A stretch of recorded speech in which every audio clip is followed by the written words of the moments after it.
Warrior Show, where we help top leaders find their pathway to incredible success and a lifetime of happiness. Here is your host, Tom Dutta, the Quiet Warrior.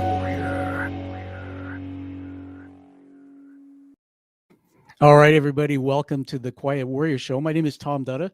We have an exciting guest I'm bringing on, Scott Shay. He's in the green room. But before we get started, we're live streaming today across LinkedIn, Facebook, YouTube, Twitter. This is the next generation of taping a podcast where you get to peek into the studio. So if you're on, you can chat with us in the chat box. Let me tell you a little bit about Scott Shay. He's a returning Quiet Warrior. Scott was on not long ago telling us about a book he had written and his incredible work that he does. Scott is a leading businessman. He's a thought leader, multiple author, several widely read books, and we're going to talk about a new one today that have about profound issues facing the Jewish community. He's a co-founder and chairman of Signature Bank, and well, that's a well-known bank in New York for private business owners. And so today we'll be talking about his latest book, his third book, Conspiracy U, a case study, and that in itself is intriguing. So welcome to the show, Scott. Nice to be back, Tom. Thank you for having me. Yeah, it's exciting because now when I welcome you back, I could say welcome back, one of our Quiet Warriors, Scott Shay. Scott, it was a pleasure, and I'm just going to ask the audience to go back into the archives of the show and find your first interview if they haven't heard it. I was very inspired by you, by the work you'd done, the impact that historical event like the Holocaust had on you personally and your family and your life.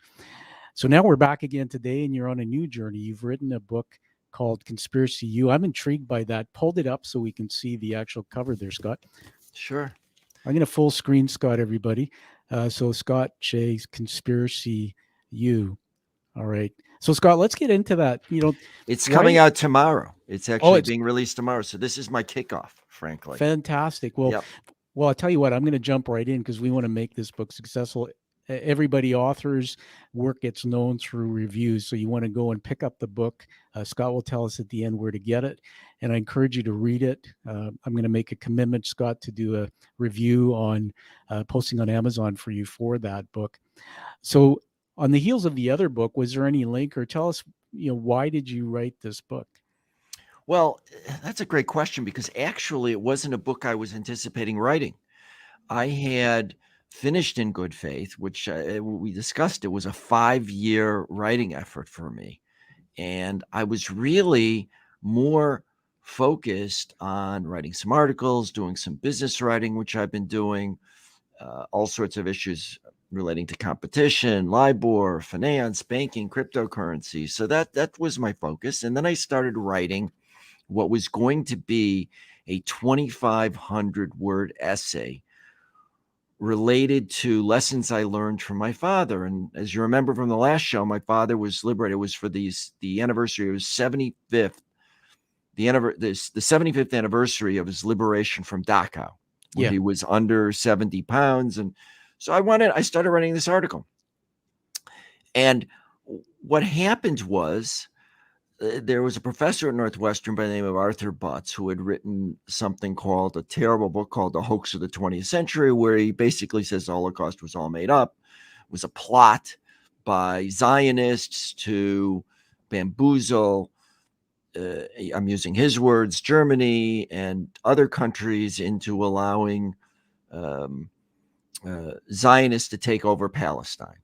And he claimed that at heart he's got nothing against Jews, he's just an anti-Zionist. And the book is filled with conspiracy theories and lies and falsehoods and the like. At the same time, there was another professor at Northwestern, so he was on the far right. At the same time, I started reading about, as I was writing this essay, about another professor who had just made front page news because at the NYU convocation, he had given a speech extolling the BDS, the Boycott, Divest, and Sanction Israel movement, and anti-Zionism, et cetera, et cetera. And this professor, Professor Stephen Thrasher, was on the far left. He's a Marxist, progressive writer, professor, and he carries the position of the Daniel H. Renberg Chair of Social Justice Reporting at Northwestern University. So this struck me that at one end you had people writing about, academics about writing about how Israel was all evil on the right, at the same time on the left. And I climbed through the rabbit hole and I started reading them both in detail. And what shocked me is that some of the things written on the far right and on the far left about Jews sound eerily similar, and both are masquerading these conspiracy theories as scholarship. Wow. Well, first of all, Scott, thanks for jumping right into the book. I'm just going to read to the audience something I found written about you in the bio I received. His third book, Conspiracy U, a case study, utilizes this motto as a backdrop to illustrate how his alma mater and academia in general have departed from these standards and ideals, sacrificing academic integrity and trustworthy scholarship in favor of conspiracy theories. Wow. Well, Scott, take us into the book. 2,500 word essay turned into this book.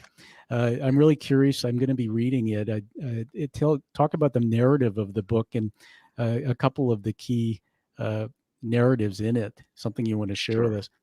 Sure. Well, first of all, I think it's important, and what I try to do is do a dive into what are conspiracy theories, because conspiracy theories are not just harsh or unwarranted or even false criticisms of people or of entities, but they have a long history and they have a structure. And so I go into this in the beginning of the book so that as a background, conspiracy theories always assume that there's some cabal of secret or actors acting in secret that are conspiring to do harm against others.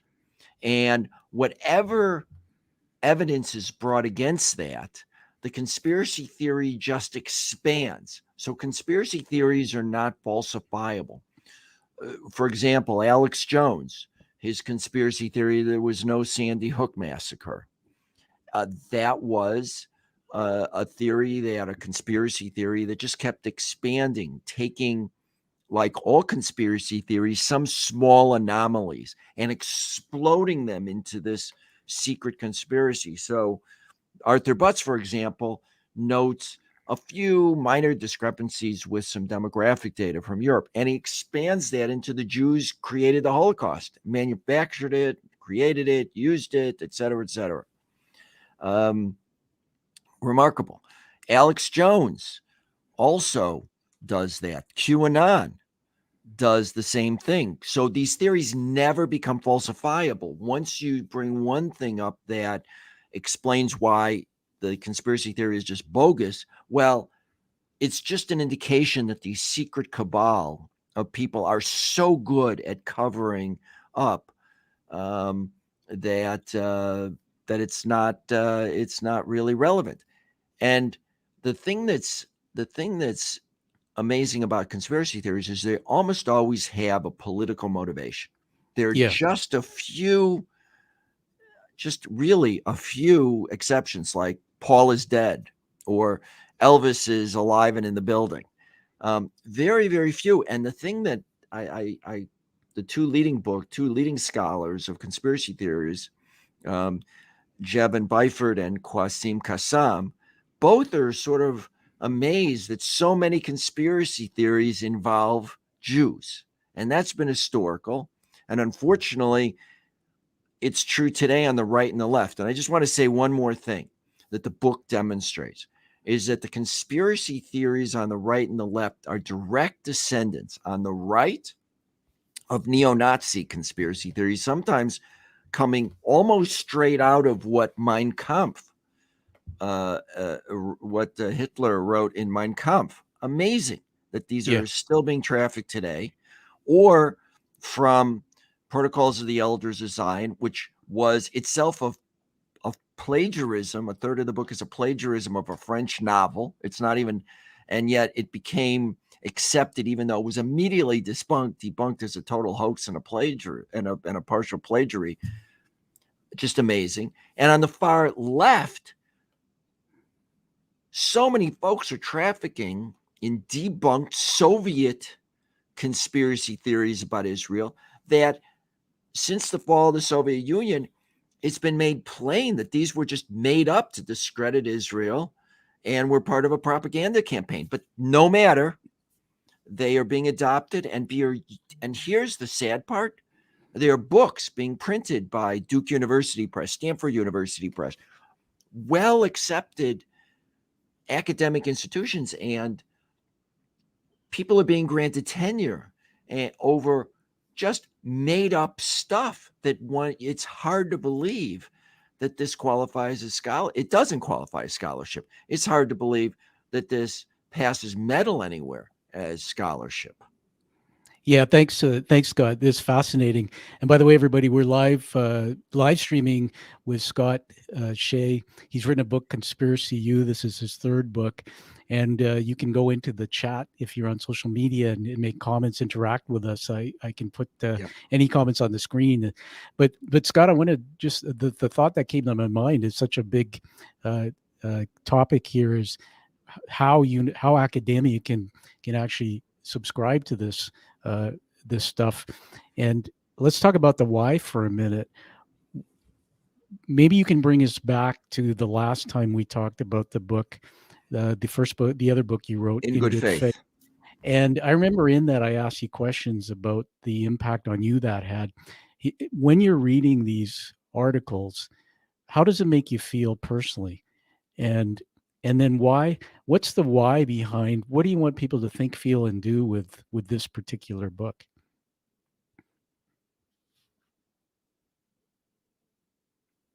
Well, I think we had Scott freeze up there, so we're going to just wait. That's the beauty of being live, everybody. We have these blips.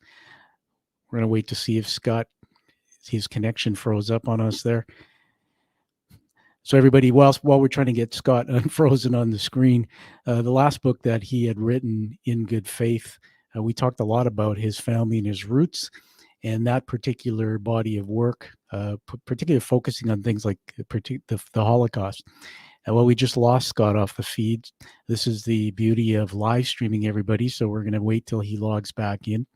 But I want to talk about this openly with you for a minute, that as a human being, when you're in society and you hear conspiracy theories, what do you do with those? Do you just dismiss them? Do you get angry, or do you do something with that? And when there's a conspiracy theory, how do you determine if it's fact or fiction? What we're going to hear from Scott Shay, who's written the book Conspiracy U, a case study, is really about the how he is seeing these conspiracy theories as non-factual, but it's supported by academia. And his whole thesis or narrative in his book is to debunk that, or perhaps bring attention to the world. The more people that subscribe to conspiracy theories, the more it gives them life. So we're going to try to get Scott back on the line here. His book, Conspiracy U, comes out tomorrow, and we want to encourage you to get the book and read it to support, certainly understand and support his mission with this book. And when we get Scott back on, we'll continue with the conversation. So stand by.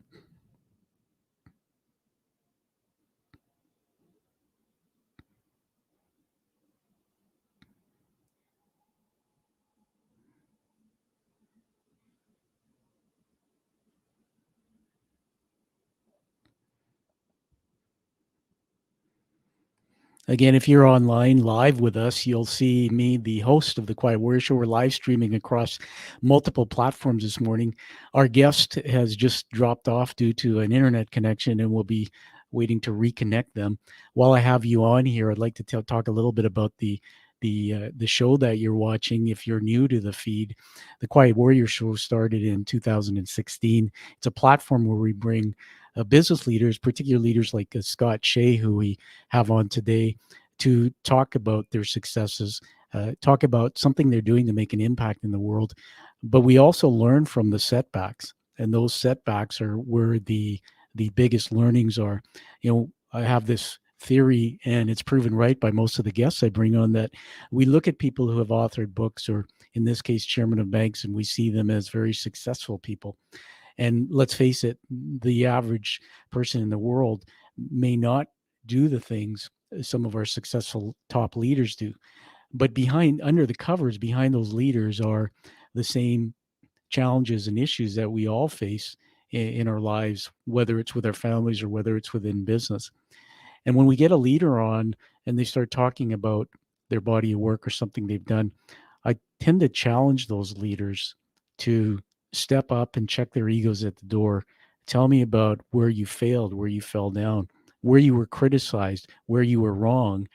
And it's in the dark depths of those stories that sometimes we find out, especially with emotional points, where the motivation really is for them to do what they're doing today.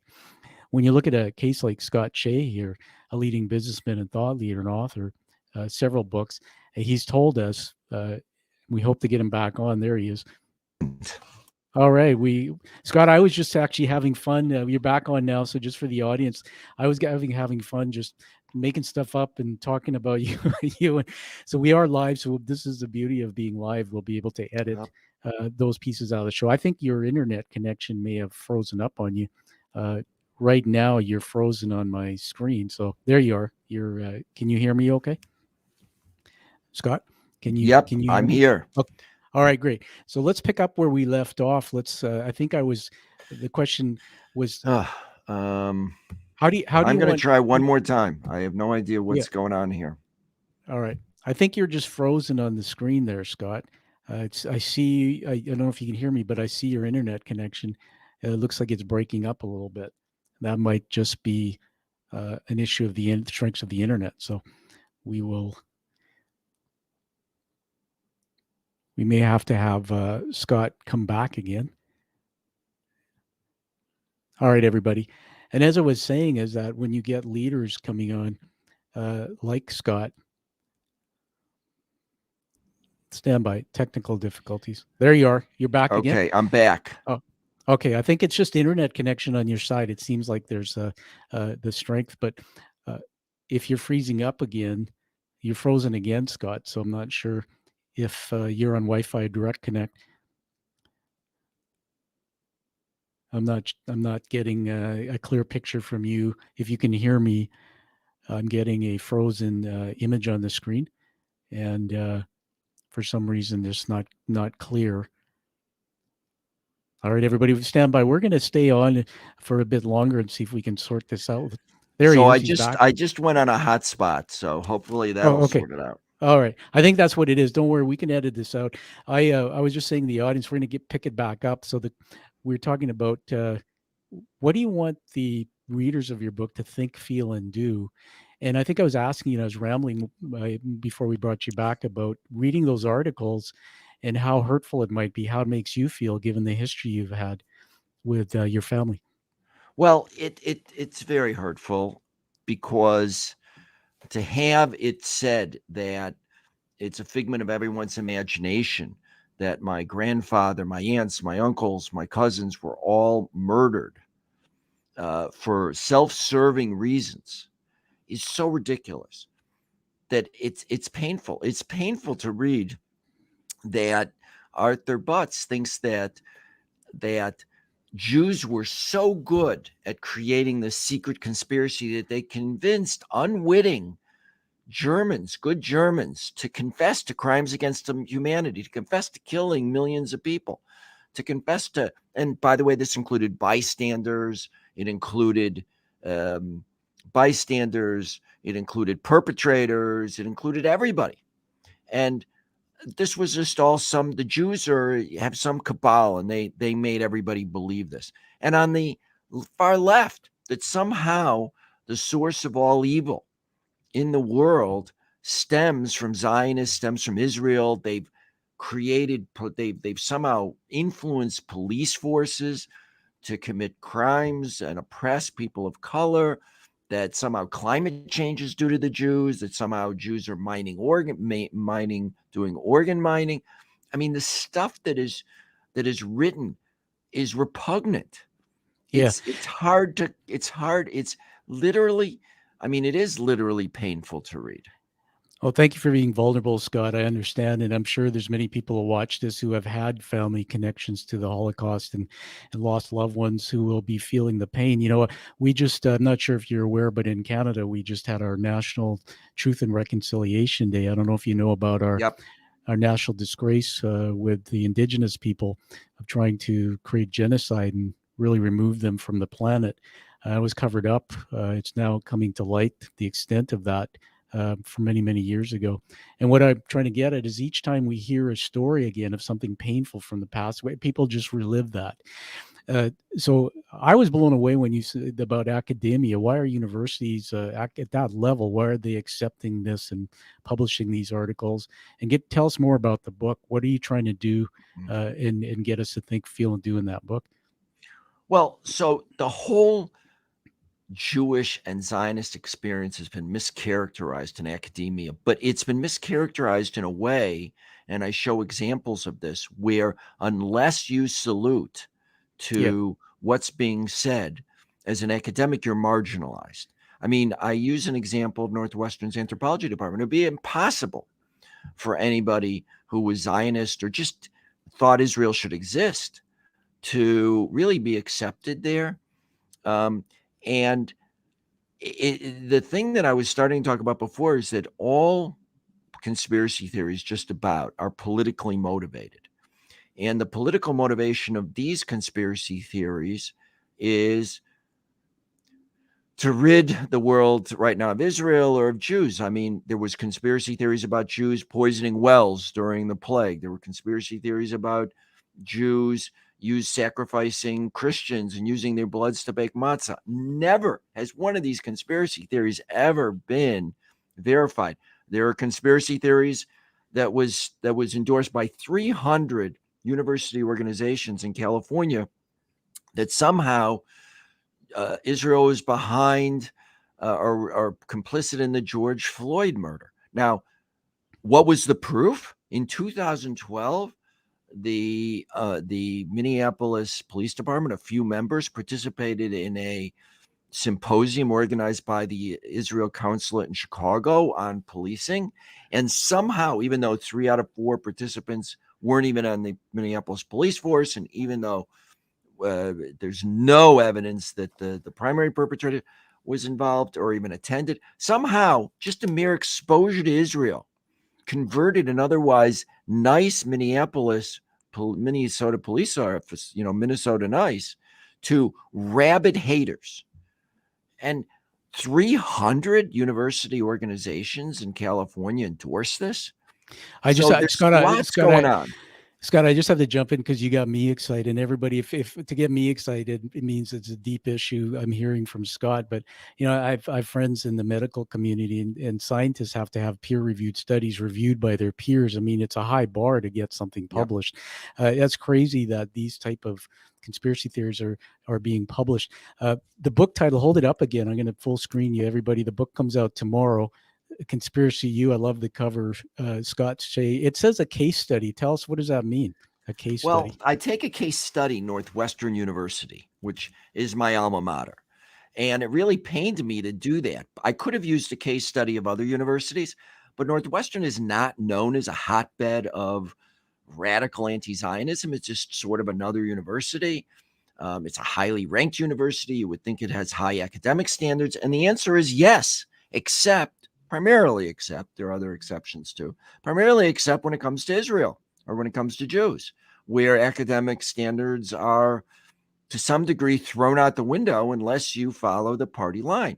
And I show one professor at Northwestern who compares Hassan Nasrallah, the leader of Hezbollah, to Nelson Mandela or to Mahatma Gandhi.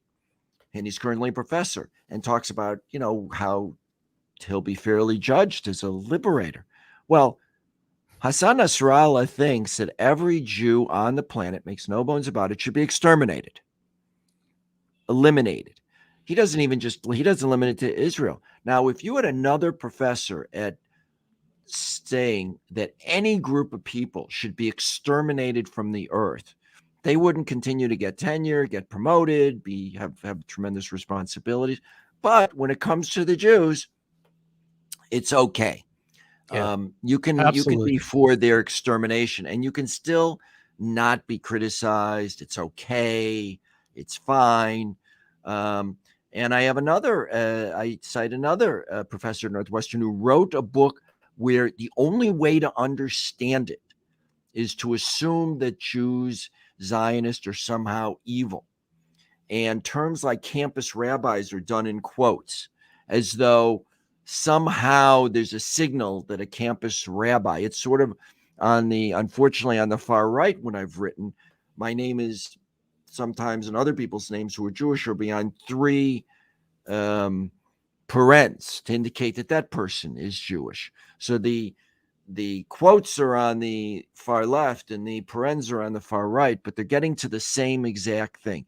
It's hugely disturbing that you have to, and in that book, which claims that somehow Jews, Zionists are manipulating anthropology departments, tenure decisions, there is no proof. There's lots of interviews of people who feel that way, think that, believe that, but absolutely no proof. And even the authors admit there's no proof. But again, it's a conspiracy theory, so it can't be falsified. And the two proof texts they bring, one of an anthropologist who's rejected for tenure, well, there's no comparison of whether that anthropologist's scholarship is good, bad, or indifferent. How many other anthropologists were denied for tenure that same period of time? Where, when? Nothing. The assumption is it must be because of the Zionists. Again, that would be acceptable in no other venue, no other place, nowhere else in academia. And yet, Well, it's fine here. yeah, it blows my mind. Everybody, we're talking to Scott Shay, the author of the new book, Conspiracy U, a case study, which comes out tomorrow. You want to get that book and give it a rate and give it a read. Scott, I admire your courage for doing this book. I'm curious what the response, you think the response is going to be, or what's been happening so far with those who are aware of the book. Well, so here's the thing. There's a small menu anytime you come out against this sort of these sort of groups. There's a small menu of responses, and it doesn't matter what you write, what you say. I'll be called a baby killing, apartheid enabler, genocidal, homophobic, racist, sexist. I don't know. You keep going, person, and it goes on and on and on and on. And the idea is it's sort of a bullying tactic, and it's with huge fuselage. I mean, people who don't agree with the BDS narrative or engage with it are just excoriated as though they're the worst of the worst of the worst people, without any nuance, without any connection to anything else in the rest of their lives. That by themselves means that they should be excluded from all society. It's incredible. What's your call to action in the book? What I think I said, think, feel, and do. What do you want people to do once they've read this book, Scott? Well, first of all, I give 3 suggestions about what should happen in academia. One is, and you touched on it, which is a return to academic standards. These problems are primarily in the humanities and social sciences. So unlike the hard sciences, something doesn't actually need to work. It just needs to sound good. And so that's why something like 60-70% of psychology experiments aren't replicatable. In the humanities, you can just come up with something that sounds really good. So I want to return to what one of the founders of Northwestern cited, which is be sure you're right and then move forward. So, for example, I go show in the book how the entire history of the Jews has been not reimagined. It's been made into something it's not. How this notion that the Jews parachuted in from Europe and somehow took over Israel is an accepted fact, even though Jews have been in Israel from, according to archaeologists, somewhere around 3,000 years. And about 1000 BC, there's the Merpata stele. Yeah. And we're probably a majority in the land of Israel until at least 400 and probably 700 after the Common Era, and are the indigenous people well before anyone else should, well before the Arabs who came from Arabia came after the Muslim conquest. But that doesn't matter. Jews somehow were never there. They were European and they need to go back to Europe. And not only that, but Jews from the river to the sea need to be expelled or exterminated. And this is okay. I mean, that's the thing that's amazing to me, is that, and this may be why I sound a little bit outraged, is because there's really no outrage over folks saying Jews should be expelled or exterminated. I mean, Hamas says this openly, but BDS has no problem partnering with them.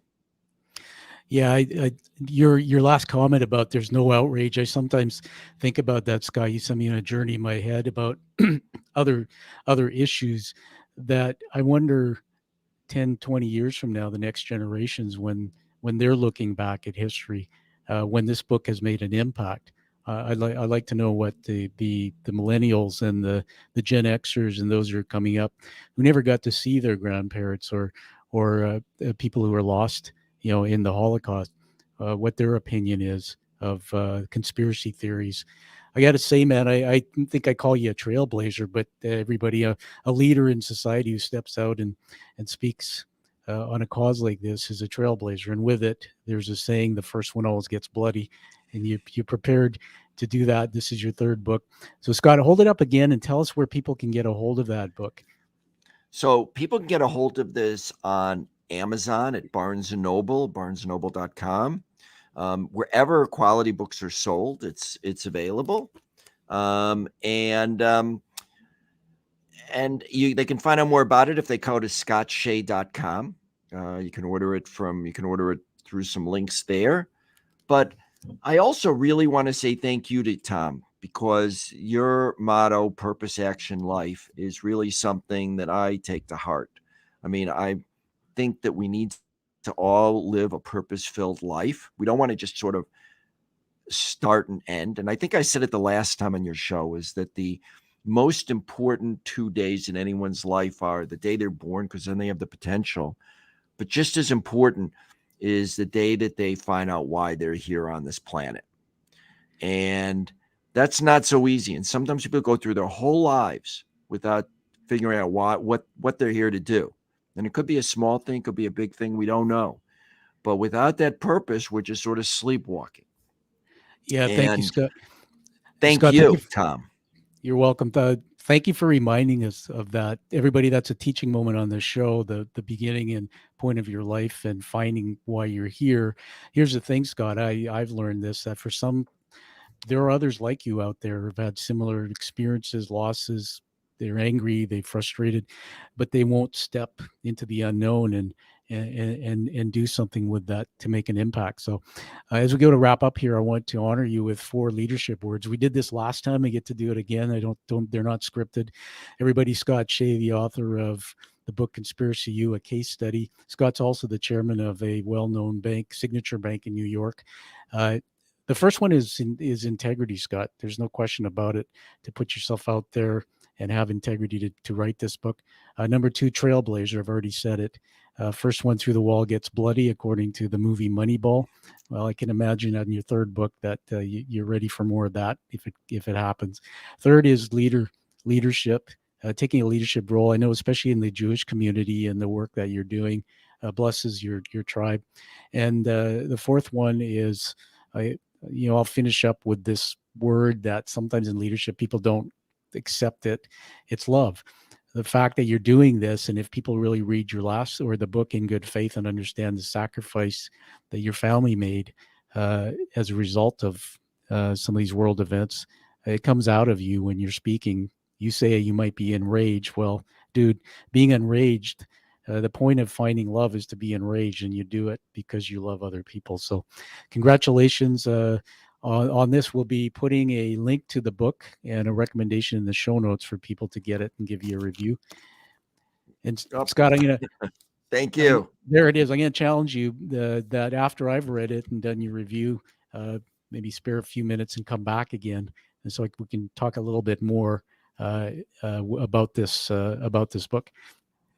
Well, Tom, you're a special guy, and your show is a special show. It's really one that's meaningful to me, and you go deep, quick, and I really appreciate that. All right. Appreciate you so much, Scott. Everybody find that true passion like you hear from Scott there. Find that purpose, that he talks about, the purpose of your life, and live the life that you deserve and desire. Thank you, Scott.